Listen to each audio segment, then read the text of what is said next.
Dear colleagues, dear guests, we are here to honor a great scientist, Professor Spivak from Columbia University. Also, I would say a professor of culture, not only a great scientist. So I'm very happy that we have the opportunity for this event.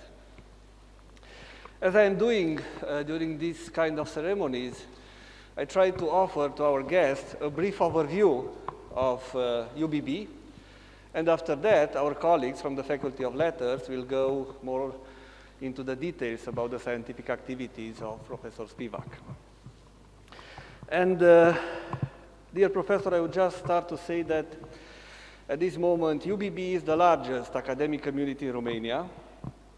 We have about 49,000 students, 4,000 plus academic and administrative staff. So it's, as you can see, it's a quite complicated university, having different fields from art and humanities to social sciences, natural sciences, life sciences, engineering and technology. At the same time, we define ourselves as a research-intensive university. So while we value all three missions, education, research, and relationship to society, at the core of the academic activity, we want to put the generation of knowledge by research. And as you can imagine, it's pretty difficult sometimes to be a research-intensive university, aiming to be an elite university, but at the same time to be a large university. But I think that during the years, we managed to combine those two components. More brains into the university can mean more excellence, by a special concept which is already embraced in these days by the European Union, which is called inclusive excellence. So this is what we try to do, and this is what we've done during our history. The second idea is that UBB has the oldest academic tradition among the Romanian universities. It started in 1581 as a Jesuit academy, having at that time the right to offer the university titles of baccalaureus, magister, and doctor. At that time, the academy had two faculties, philosophy and theology, and of course the teaching was in Latin. Over the years, the academy evolved into what in the 18th century was called Universitas Claudiopolitana, having at that moment four faculties, philosophy, theology, law, and medicine. The teaching was in Latin, but also they started to have some courses and activities in German. In the 19th century, we had a Hungarian university here, which was transformed according to the changes in Europe during that period in a Romanian university at the beginning of the 20th century. And today we have UBB, Babeș-Bolyai University, which try to honor and reflect this complicated history. That is why we have three official line of studies, Romanian, Hungarian, and German, and of course many other programs in English, French, Spanish, and so on. So we try to reflect, in fact, not only the history of the university, but also the history of Transylvania. So we are a really strong, I would say, and the strongest multicultural university in Romania and maybe in this part of the Europe. The third idea is related to our academic performance. We value the university rankings not because we want to use them in the logic of marketing. We just see them as real benchmarks. Being in a ranking, you may understand, okay, what is your position, why you are there, you can check different criteria and so on. And over the years, UBB is one of the best Romanian universities. I would say that in the last 7 years is the best Romanian university according to the international rankings, globally, and also in different specific fields. In different fields, if UBB is not the first in the country, for sure it's in the top 3. So we try, as you can see, to be a traditional university at the same time, having our value of tradition, but also a dynamic university in the present. That is why our values are tradition and excellence. So to make a long story short, this is a brief overview of UBB. I'm very happy, as I said, that I have this opportunity to be the rector while having this ceremony. I told you briefly during our meeting that being an adjunct professor at Mount Sinai, I feel somehow close to Columbia. I visited Columbia University many times. Some of our MRI labs are practically created following the model from Columbia, because I visited at that time the MRI labs from Columbia. And also, we have very good collaboration over the years with Department of Psychiatry from Columbia Universities, but I'm very happy that we can extend that look also in the field of humanities. So to make a long story short, this is my brief introduction for you. And now I will invite my colleagues, Professor Mudure, to present the Laudatio for the Doctor Honoris Causa of UBB. Thank you very much.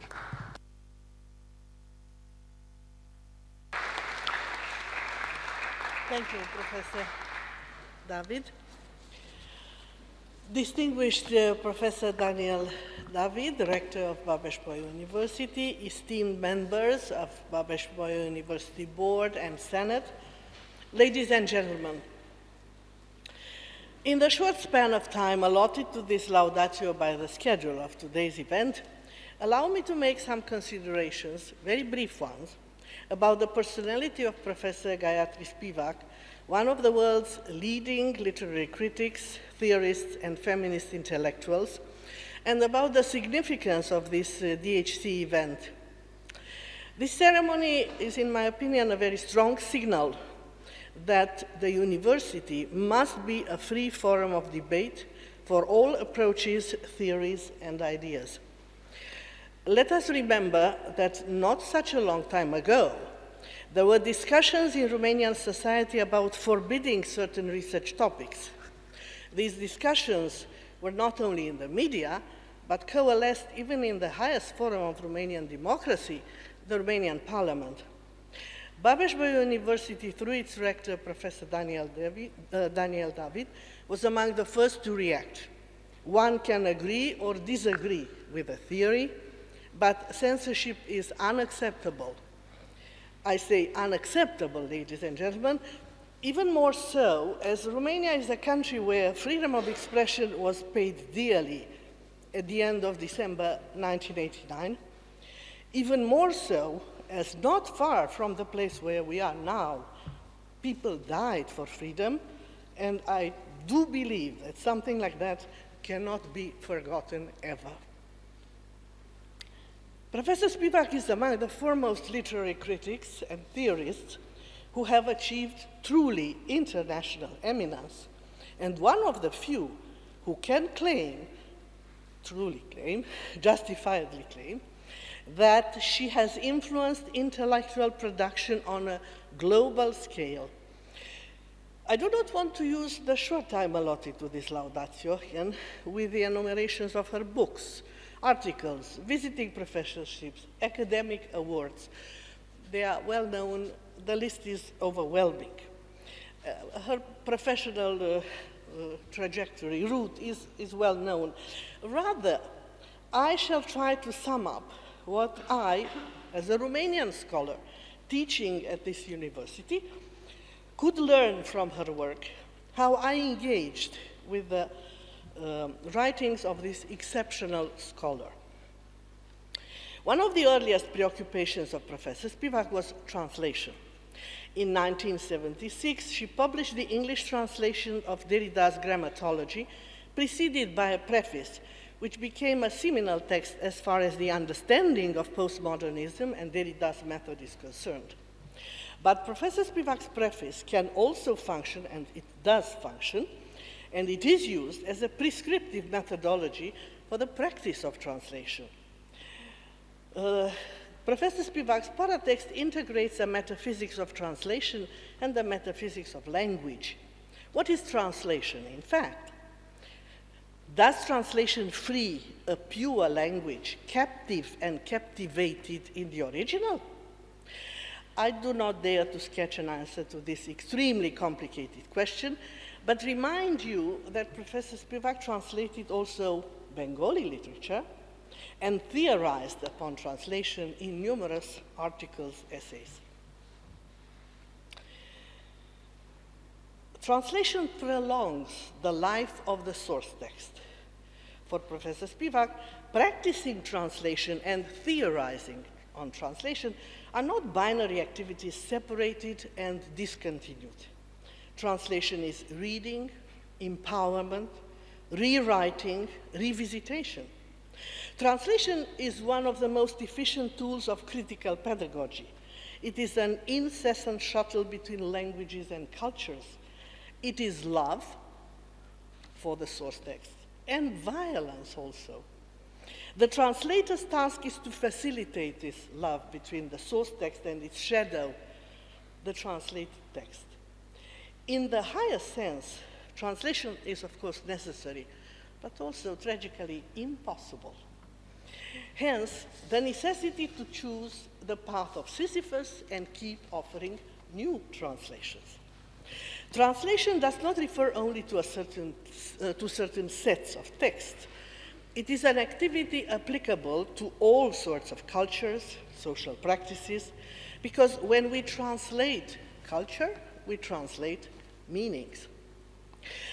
One of the most important notions that Professor Gayatri Spivak offered us for the exercise of cultural and literary understanding is the notion of the subaltern. Her article, Can the Subaltern Speak?, published for the first time in 1985 and then resumed in several anthologies, collections, etc., is, along with Edward Said's Orientalism, probably the most influential work in the field of post-colonial theory. Its impact has spanned across several disciplines. I enumerate just history, anthropology, sociology, literary studies, women's studies, cultural studies. The subaltern has frequently been understood as a figure of exclusion, ever since it was first highlighted in Antonio Gramsci's cultural writings. But Professor Spivak brings something new to Gramsci's understanding of the subaltern. She situates the subaltern in a colonial context, as her demonstration relies on the practice of the sati. You remember the terrible custom, the Indian widow's suicide on the pyre of her husband. The victim's oppression is so extreme that she is even deprived of her right to her own representation. Professor Spivak genderizes the Gramscian subject by introducing in the discussion, in Judith Butler's terms, allow me to use them, the sex specificity of the female body. In fact, actually declaring the subaltern silent is the initial stride towards an unsilencing of the subaltern. After a thinker has awareness of this unique silence of the subaltern, a translation can place, translation with dash, translation. It is the translation towards post-colonial studies, transnational studies. Can post-colonial studies be of interest from a Romanian perspective? I think so, although decolonization takes here different nuances. In fact, Professor Spivak herself tackles this problem in a piece entitled Are You Post-Colonial? To the Teachers of Slavic and East European Literatures, a piece published by Cambridge University Press in 2020. Does post-colonial theory actually consolidate Western hegemony from within? I have previously mentioned Edward Said and his Orientalism. The Palestinian scholar builds his argument on the binary opposition East versus West, and completely neglects other Orientalisms, the Romanian one, the Hungarian one, the Polish one, and I stop here. And let me mention just two names, Dimitrie Cantemir, the Romanian scholar who offered history of the Ottoman Empire with an Orientalist agenda behind, and another personality also linked to Romania. I'm thinking here of the Hungarian Mikes Keleben, who was born in Transylvania, and whose Turkish letters also can be connected to Orientalism in certain respects. In other words, I go back to Said and invite you to readings. In other words, Said criticizes the binary opposition East-West, but reiterates it in his scholarly strategy. Is the East European, East Central European, I don't enter into these sophistications now, is the East European a different, deferred version of the other? May I put the question on your table as food for thought? If we accept the idea that the world has experienced several colonizations and imperial impositions, let us remember that the Ottoman or the Soviet expansions in this part of the world led to a variety of otherings that are more topical than ever nowadays in Ukraine or Bosnia-Herzegovina. And if I go even deeper in history, the Roman colonization, glorified even on the wall of this wonderful hall in a post-colonial way, is a fundamental moment in Romanian history, the crux of Romanian identity. The interesting thing is that 2,000 years after the conquest, we admire and love the empire. Last but certainly not least, I want to mention in this Laudatio a text by Professor Spivak, which is very dear to me personally. A text produced in tandem by Professor Spivak and Jane Gallup. Actually, it's a meiotic conversation, an interview from 2004, entitled, "What is Enlightenment?" It is a piece which I would place in the wake of Kant's What is the Enlightenment, Adorno and Horkheimer's The Dialectic of the Enlightenment, Foucault, Qu'est-ce que les Lumières? Professor Spivak and Jane Gallup bring the discussion of the Enlightenment and its main concept, reason, into the contemporary context. The question is whether a state, such as the United States, founded upon the ideology of the Enlightenment, has always acted according to reason and in the name of which reason. Ladies and gentlemen, Professor Spivak is not only an intellectual living in the ivory tower of theories and sophisticated discourses, although she masters them in exquisite ways. She supports, from her own money, a system of schools in India in order to empower the marginalized, the disadvantaged women through education. Allow me to finish with a quotation from Professor Spivak, which is an invitation to critical thinking. I quote, "I am a woman, therefore women, you work it out." I close the quotation.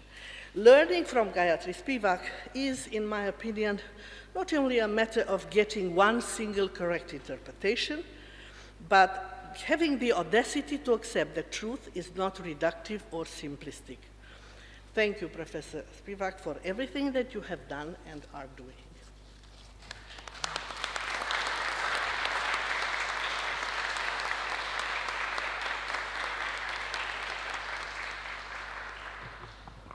And now I will invite our colleague, Christian Schuster, the Vice President of the Senate, to announce the proclamation. So let's stand up.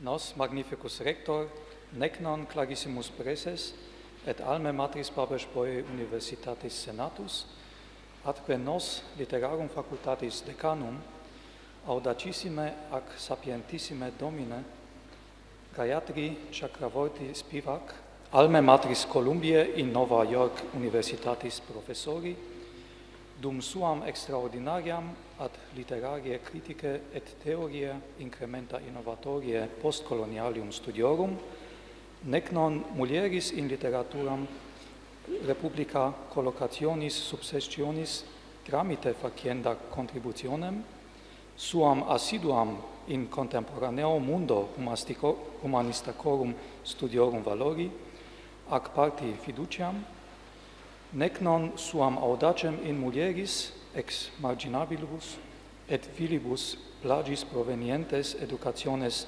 tramite emancipandas agonisticam actionem observamus, honoris causa doctoris titulum idem professori conferimus, in cuius rei fidem hoc diploma propriis manibus subscriptum et nostra universitatis sigillo munitum ei confere curamus. Magnificus rector, Daniel professor Dr. David, clarissimus preses Florinus professor Dr. Streteanu, honorantissimus decanus Rareș associatus professor Dr. Moldova.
Okay, so thank you very much for accepting the title of Doctor Honoris Causa of our university.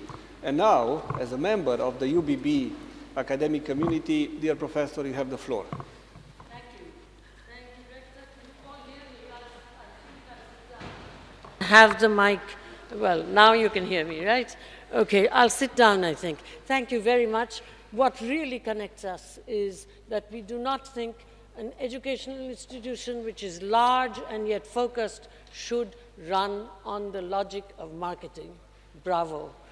And thank you very much, Michaela, for those kind words. You really have understood me better than I have understood myself. Now, let me see what I can tell you, but I am sitting down. Does this carry? Yes, okay. Well, dear friends and colleagues and faculty and administrators of the university, it is, of course, my great honor to be given this Doctor Honoris Causa by such a great university. This is certainly a wonderful honor. But I must say that my first debt today is to my former student, Dr. Surya Parekh of Binghamton University, without whose help I would not have been able to put this talk together. I am profoundly grateful that Babeş-Bolyai University has thought it appropriate to bestow an honorary doctorate upon me. I am particularly grateful to Professor Michaela Mudure, who has done more than just invite me to be so honored, Dean Rareș Moldovan, and Dr. Kalin Radu Ancuta, the former consul of Romania in New York, for expediting an in-person visit. I thank Mihaela Gligor for her able leadership of the Center for Indian Studies at the university. On behalf of my sister, Professor Maitreyi Chandra, whom I thank for accompanying me here as a guest, I thank the staff of the Romanian Embassy in New Delhi. And in a more public and formal way, I thank once again the Rector for approving my award. By the humanities, I mean the study of the literary, not just literature, the literary, and the study of philosophizing, not just philosophy, both practices. One of you had thought I was speaking about humanism. the humanities, as some of us perceives them, open up the history of humanism, where the protagonist has usually been heterosexual men with property and resources, sharing the majority religion of the area. Today, we have identified such protagonists as the leaders of the Anthropocene. I should also mention here that to think of the humanities as the study of the literary and training in philosophizing is to invoke a classical Greek tradition, you mentioned it, Rector, which gives the model for most modern universities today. Our task is also to supplement this tradition. Supplement is meant to suggest that the tradition is not total, and to open it up so that its specific needs can be consistently met. To enter the question of gender into supplementation is to bring in the incalculable, because gender spills over from that part of our minds which can make decisions into a much bigger space which is not always available psychologically. Since I don't have much time, and in fact, I thought I had more time than I actually do, please be patient, I'm 80 years old. Since I don't have much time in every sense of the phrase, I will give you an example of the study of a literary text. For this experience, I go not to Columbia, but to the poorest sector of my students, victims of the caste system, 4 elementary schools that I established in response to a request from a middle-class activist in 1984. And that is my work, always in response to requests rather than top-down philanthropy going forward. These are not the exact same schools, but I cannot go into the altogether interesting history of the change from one set of schools to another in the few minutes that are left to me. Resistance from the local latifundia. Let me simply say that the schools are located on the border of my home state of West Bengal and the next state, the new tribal state of Jharkhand. In the textbooks for class 6, the following poem is given for study. First, The Rainbow by Christina Rossetti. Boats sail on the rivers and ships sail on the seas. Here's the actual textbook, because they pass from hand to hand. You'll see someone has written out the Bengali meanings. And ships sail on the seas, but clouds that sail across the sky are prettier far than these. There are bridges on the rivers, as pretty as you please, but the bow that bridges heaven and overtops the trees and builds a road from earth to sky is prettier far than these. My students there do not know English at all. In the primary schools, which are not my schools, those are the so-called national schools, the poem is simply translated immediately into rough Bengali by the teacher, and then the students look for answers to the attached questions in the poem itself. I, of course, do not teach like that at all. I read the poem slowly, with as much interpretative expression and gestures as I can, so that the student understands something of the point without drama and without knowing the language. After a couple of such readings, they were able to offer me the following definition of poetry. Now, this comes from the poorest of the poor, who have not been on trains, who have not seen airports, who have not seen a factory. India is a very large country. I'm only speaking about focus work. So listen to this definition that they were able to offer me. I told them nothing. And this is what they said: because poetry describes things that cannot happen in real life, by this, of course, they meant metaphor, it can offer us many meanings on many readings. This definition came from these extremely disadvantaged and disenfranchised students, basically 2 of them. The next slide, please. Our best student, Munmun Sho, and an older supervisor, Dhananjay Lohar, the next one. I was delighted with this explanation, and they were therefore able to apply their definition to the point by saying that although the rainbow was not a real bridge, it could introduce the idea of establishing bridges between unbridgeable things that could be made specific on each reading. And I'm not making up anything. These were the people who were able to do this. I was then able to take them into a space where these ideas of theirs could be expanded. Next slide, please. This photo shows me addressing the graduating class of 2016, way there in the corner. This is Columbia, of course. In the upper left-hand corner, you see people, chairs, etc. I'm talking there. Hardly distinguishable.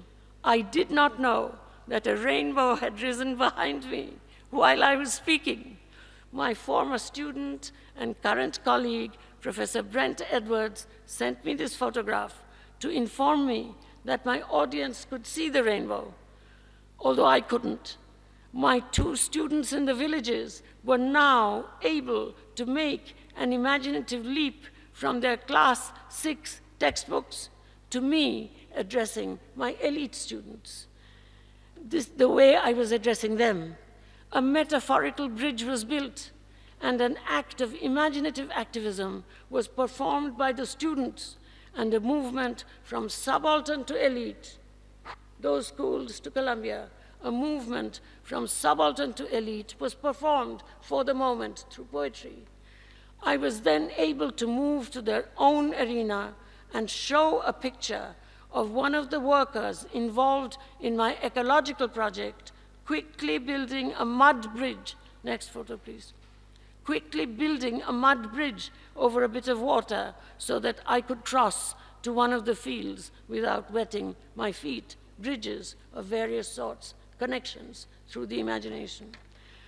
I will let you work out how a bit of poetry expands the soul in this particular example.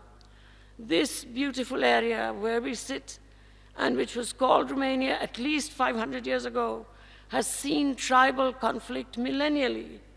Under such circumstances, peace is often a necessary ceasefire ordained by the side that has killed most people. That tradition is continuing just across the border. It is against such unfortunately accepted mindsets that this unglamorous exercise of imaginative flexibility that I have cited can work if practiced just as millennially. It is not a short-term solution, of course. This is a subaltern example. At the elite end, in my teaching at Columbia, I have to comb back the importance given to speed, because this can't be done fast. Speed, efficiency, top-down philanthropy, problems that you can solve in 5 years. That's the president's gesture at Columbia. Unfortunately accepted mindset. Speed, efficiency, top-down philanthropy, and above all, STEM, science, technology, and engineering, mathematics management, which cannot be practiced to generate a will for social justice unless there is the sustained imaginative preparation, generation after generation, in the classroom and in teacher training. Under the circumstances, today's elite students, I love them, they're my students. Today's elite students learn to control the text, not to surrender to it, in order to allow the imagination to be free, to pray, to be haunted by the text that one is studying. That's the humanities. You have to have a strong self-concept to let yourself go. I attempt to combine the subaltern elite ends. By subaltern is meant, Gramsci's notebook 29, by subaltern is meant small groups in the margins of history who do not contribute to the historical record. Supposedly, there's no cholera in India, but my groups, lots of cholera, 23 cases, people die. They do not contribute to the historical record. In small groups in the margins of history who do not contribute to the historical record who are not the protagonists of humanism and are the victims of a gendered and racialized vision of the polity in the developing as well as the developed areas of the world. On June 13th, I was speaking to a group of faculty in what is now called the New South, including the Vice-Chancellor, who could not listen to me clearly because I was only a woman and not from his part of the world. He kept insisting that his institute was, quote, already doing what I was talking about, questioning why we had to think of the subaltern at all and why we could not keep our project safely academic included within the university. Recent conversation, Northwestern Africa. The struggle continues. It is not enough to say, as Immanuel Kant does astutely in his Toward Perpetual Peace, that if commercial, he's talking about sanctions, if commercial relationships are well established, they're a great contributor toward peacekeeping. We cite the famous passage, you all know it, but it's worth citing. Quote the English translation. Thus, nature wisely separates the nations, although the will of each individual state, even basing its arguments on international right, would gladly unite them under its own sway by force or by cunning. On the other hand, nature also unites nations, which the concept of cosmopolitan right would not have protected from violence and war, and does so by means of their mutual self-interest. For the spirit of commerce, sooner or later, takes hold of every people, and it cannot exist side by side with war. And of all the powers or means at the disposal of the power of the state, financial power can probably be relied on most. Thus Kant. Thus states find themselves, I continue, compelled to promote the noble cause of peace, though not exactly from motives of morality. And wherever in the world there is a threat of war breaking out, they will try to prevent it by mediation, just as if they had entered into a permanent league for this purpose, for by the very nature of things, large military alliances can only rarely be formed and will even more rarely be successful. In this way, he writes, nature guarantees perpetual peace by the actual mechanism of human inclinations, self-interest, and commerce. So, peace as the product of maximum carnage, who kills most people, and peace as the product of preserving commerce. History has taught us and continues to teach us many lessons that, however seemingly successful, these are not guarantees. Of course, nothing is, but the building up of our internal weapon, the imagination, into the flexibility required to embrace the enemy comes through sustained classroom teaching and teacher training, as I have described, and all great religions say so. I'm not a religious person myself, but this one shares. And as I have described, the classroom teaching and teacher training. By contrast, and universally, the humanities are trivialized and self-trivialized. We must try to find ways of getting around established patterns of the rejection of the humanities. It is a struggle. The general reason for dismissal is that the humanities do not generate revenue for the university. We reply, it is health care for the polity. But before we go there, let us say a few words about the philosophical pedagogic practice that I include in my general description of the humanities. The task of the humanities then, literature and philosophy, is to train the imagination so that the rethinking of the historical can be internalized by as large a number of people as possible. It is from this point of view that I insist that historical and theoretical production of knowledge and the practice of learning must be thought together. And the humanities are practice, very different from the rest. Imaginative activism leads to sustained epistemological transformations. In the literary sphere, the reader ideally attempts to efface themselves as far as possible and attempts further to enter the space of the text, to wish as it wishes, to experience it as a field of desire from within.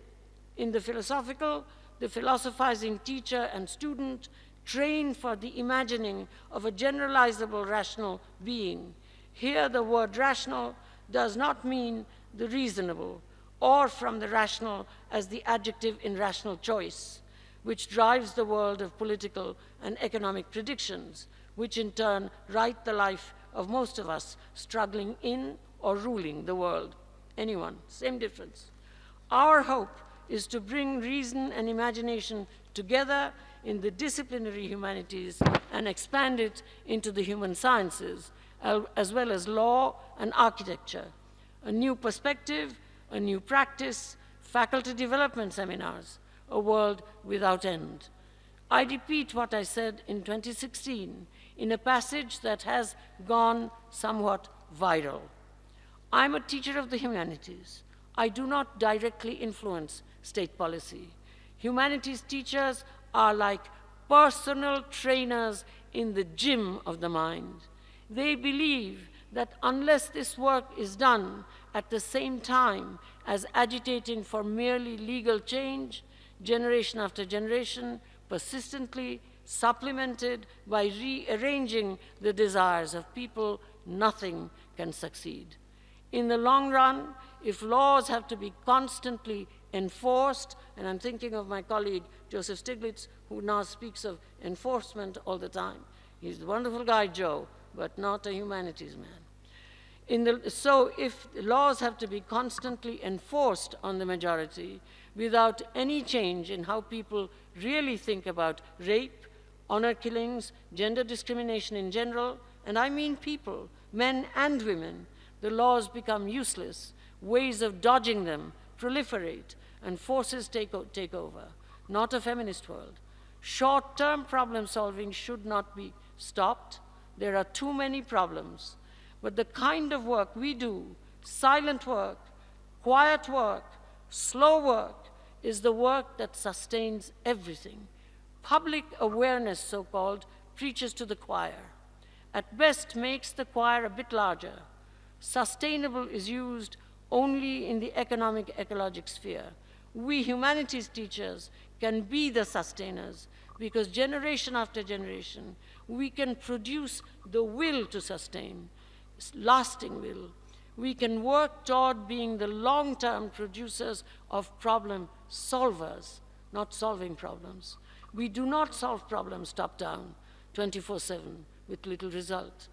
COVID gave us essential workers, health carers of the body. What I have just described is also essential workers, sustainers of our normality. If in India and Africa, I attempt to attend both to the subaltern, my elementary schools, and the unsystematized African mother tongues, so-called, I do the same in the United States. I attend to my Columbia classes, children of and in the superpower, wanting to help the world. I also want to participate with the most radical community college in New York, Borough of Manhattan Community College, to produce in the new subaltern immigrant an intuition of democracy, through not just me, that's not democracy.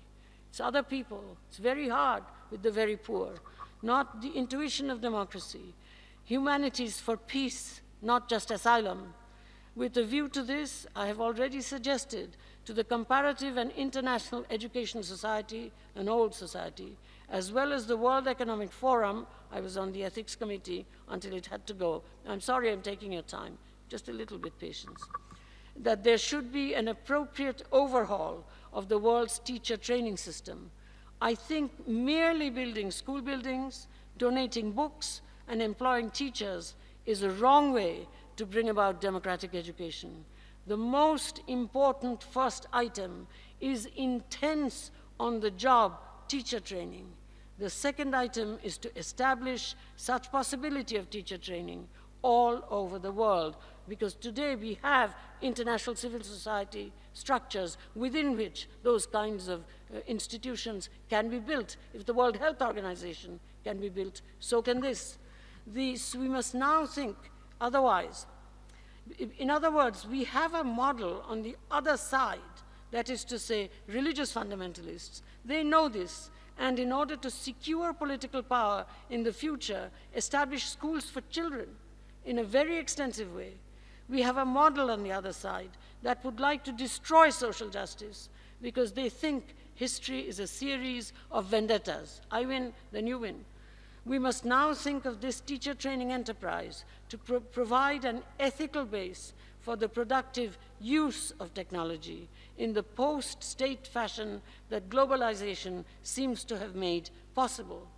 The way in which global medical and philanthropic organizations providing clean water, medical care, education usually without any involvement with the quality of mind-making, etc., undoubtedly very necessary. The way they operate should have a correspondingly large civil society engagement in the kind of education I described recently to a colleague in Britain as the humanities component at his university was being destroyed. Goldsmiths, that's David Atwell.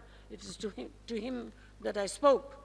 I described, so I said the humanities are an ethical healthcare system, just as I said to you, for the state, not a cash cow. There is no doubt in my mind, after 56 years of teaching, full-time, intense, in the humanities, above, below, and worldwide, that without the humanities, people focus on self-interest, you heard Kant, and criminality begins to appear justifiable, even a competitive sport. Look at the daily news in Britain and the United States. Even so powerful a terrain as the digital is now a terrain of cybercrime. Enforcement and proliferation of prohibitive laws alone, encouraging the cunning that invents loopholes. Support the humanities for the sake of the state.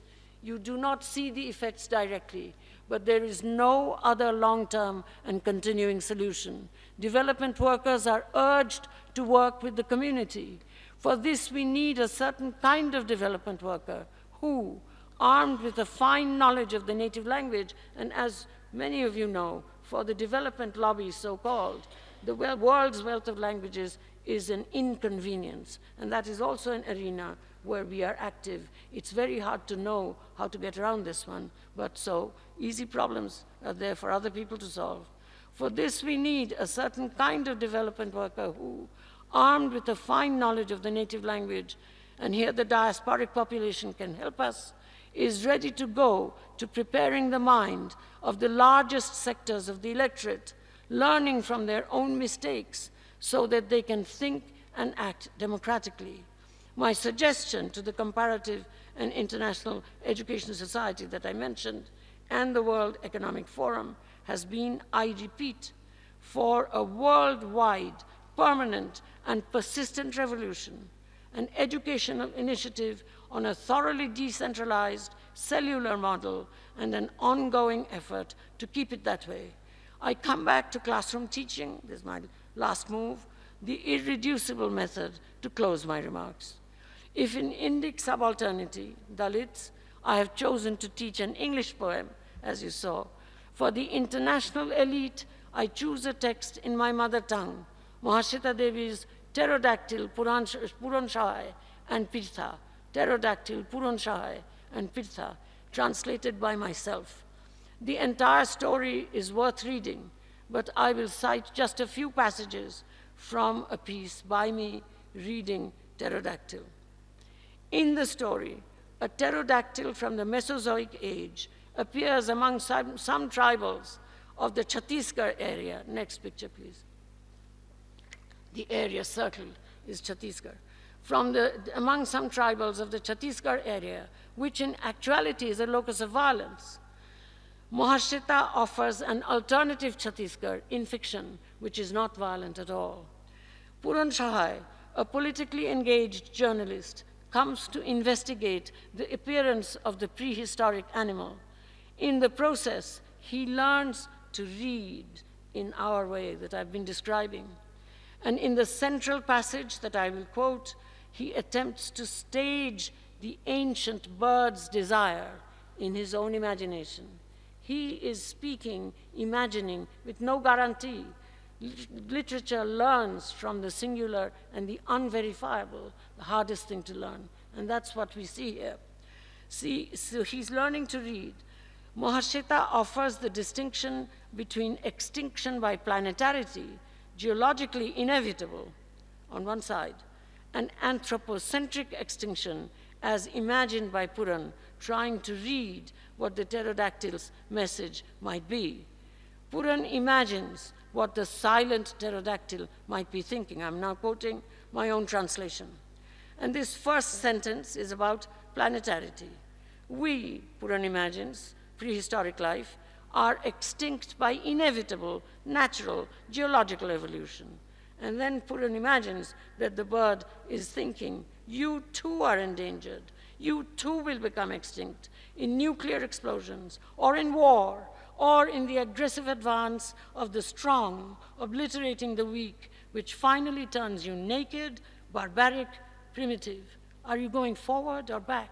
Think, forests extinct, animal life obliterated outside of zoos and forest sanctuaries. What will you finally grow in the soil? Puran is imagining the bird thinking. Having murdered nature in the application of man-imposed technology, deadly DDT greens, charnel house vegetables, uprooted astonished onions, radioactive potatoes, explosive bean pods, monstrous and misshapen spastic gourds, eggplants with mobile tails, bloodthirsty octopus creepers, animal blood-filled tomatoes. The national spirit of the ancient nations is crushed like nature, like the sustaining earth. Their sustaining ancient civilizations received no respect. Recognition didn't happen. They were only destroyed. They are being destroyed. Is this what you're informing us? The gray lidless eyes do not answer. There is no answer. He's imagining. We can't guarantee anything verifiable in the literary practice of imagination. Have you come up from the past to warn? Puran asks silently. Are you telling us that this man-made poverty and famine are crimes? This widespread thirst is a crime. It is a crime to take away the forest and make the forest-dwelling peoples naked and endangered. Are you telling us that it is a crime to strangle and destroy all voices of protest and the arm of combat? The eye utters no word. How gray! What amazing eyes. It wants to say something, to give some news. Puran does not understand. No communication point. No word can be said or written. Is there a message in the smell of its body? Why do its eyes look? How hard he's trying. Why do its eyes look? In the inner shrine room, the worshipped and the worshippers are gone, of the family of a poor tribal who is dead. O ancient one, sitting unmoving, what do you want us to know? The gray eye does not answer. Unverifiable. You have come to me for shelter, and I don't know how to save you. Is that why I'll see your death? I don't know. If I knew, I could have saved you. You would have taken wing and left again. You would have searched and found water, food, shelter. I don't know. If I knew, in this shrine room of stone and earth, in the last years of the century, an urgent piece of news that humanity needed to know came to us, and the news could not be given because human beings did not know or understand its language. The humanities teach you to say, I don't know, as the next step. As you can see, Mahashita's story, that's the end of the quote, is the staging of Puran, the engaged journalist, learning to quote read, to allow his imagination to extend to a visitor from the Mesozoic. This has many meanings, Munmun Shah would say, because this cannot, my student from the villages, because this cannot happen in real life. It's their definition. We must learn to read this, imagining the other. Democracy is other people. In these brief remarks, I have tried to show how long-term practice of the teaching of the humanities can work toward peace. Teaching and learning the humanities can exercise the imagination as athletics exercise the muscles of the body, toward a flexibility that can attempt to inhabit the inner space of the other. Let me assure you, the unfortunate short-term violent work that is going on in the area, even as I speak, must continue for redress until Humanities for Peace wins us a world of peace in the robust sense. By rewarding me today, you have at least given voice to someone who has spent her life urging this. I say particularly to the young people, pay good attention so we can indeed hand over a world to future generations. It's time to mention 3 limit cases and I'm done. First, the Rohingyas, and some of you perhaps don't know the name. If you don't, check it out. Millennial inhabitants of the area of mountain and sea between India and Southeast Asia from before the nation state could be thought. Today, they have been defined as illegal Bangladeshi immigrants by the ethnic Buddhist military in Burma. So what happens to the religion of peace? The ethnic Buddhist military in Burma. I am a citizen ambassador for the Free Rohingya Coalition and have been working for them since the 80s. And I must say that for those Rohingyas who are encamped in the flood-washed sandbar islands off the coast of Bangladesh, the access to the humanities that can lead toward freedom is firmly closed. Next picture, please. Shahidul Alam, Rohingyas arriving at a camp. There. I must mention the Roma, my remote fellow Indian diasporics. I know I have sympathy here at this enlightened university and have heard specifically of the work of Professor Eniko Vinosa. In the United States, a good deal of my work relates to how the formerly enslaved managed their self-emancipation, as described by W.E.B. Du Bois, on whom I work. I'm also, of course, closely related to resisting the resistance to critical race theory in US education on all levels. I have learned to say Black Lives Matter, and will say here with you, Roma Lives Matter. To make that sentence come alive, Humanities for Peace can certainly be practiced generationally as we learn to access Roma space from within their desires rather than by way of distrust for aliens. You saw Munmun show, so show me the picture of slide 2. Slide 2. No, the one before. You saw the picture of Munmun show and Dhananjay Lohar, the next one, read poetry. They are untouchables, or Chut, Tzigans.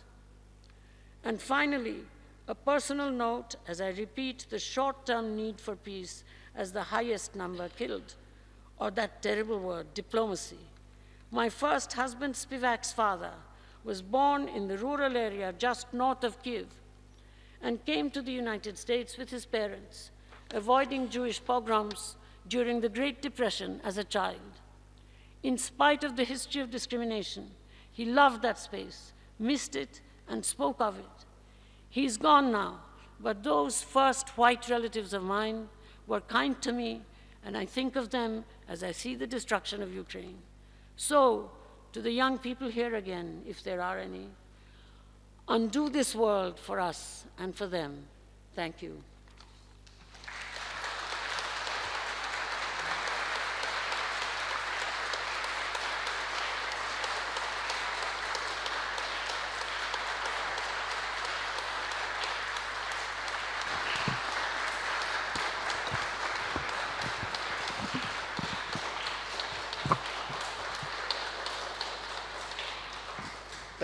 Thank you very much, dear Professor Spivak. Your idea of humanities as trainers of mind, it's very dear for us. We have just started recently a program in UBB where a module of humanities is presented in a transversal way for all the students of the university from different fields. And I'm talking here about logic, argumentation, critical thinking, and so on. So we are on the same way. But now, let's continue to enjoy this moment by listening together to the Ode for Joy in the 3 languages of UBB and in the English, and also to see the images about the history of UBB, which today is used in a very reflective way. As I said before, we try to promote the idea of inclusive excellence. Yes, tradition is important, but tradition is adapted in the present in the concept of inclusive excellence. So let's enjoy together this moment. Gaudeamus igitur.